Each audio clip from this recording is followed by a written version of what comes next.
Lita est une marque de café premium. La mission de nos concessionnaires, parce qu'on se développe en réseau de concessions, c'est de proposer des solutions café clé en main et sur mesure à une cible de clients professionnels. Donc nous sommes des acteurs de la pause café au bureau. On se différencie suivant 3 axes, donc un axe qualitatif, donc on a des cafés qui sont torréfiés artisanalement. Un deuxième axe qui est le développement durable et un troisième axe qui est la proximité avec nos clients. Mais en fait, quand j'ai repris la marque Lita, donc j'ai souhaité la repositionner donc suivant ces 3 axes, qualitatif, développement durable et proximité. Et c'est vrai que sur le développement durable, je suis rapidement arrivé à mes limites, donc j'ai commencé à sourcer des fournisseurs et je me suis aperçu qu'en fait, la plupart du temps, c'était assez opaque. Et c'est là que je me suis rapproché de l'agence Think+ pour qu'ils me fassent une revue critique de mes choix.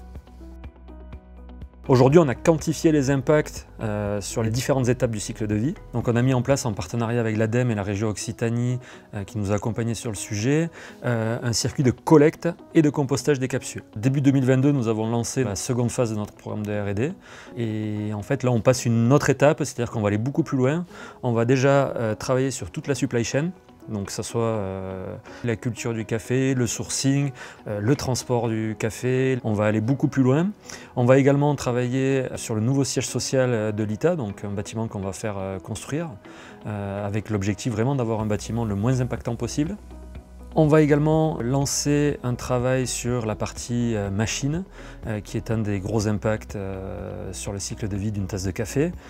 Et on va également faire un gros travail sur toute la partie communication et formation de nos équipes pour vraiment acculturer toutes les parties prenantes à ce travail et qu'elles puissent le véhiculer sur le terrain. C'est ce qui permet de donner aussi du sens à l'action de l'entreprise. C'est ce qui permet aussi d'attirer les futurs talents, je pense, de créer une communauté de clients sensibles à cette variable.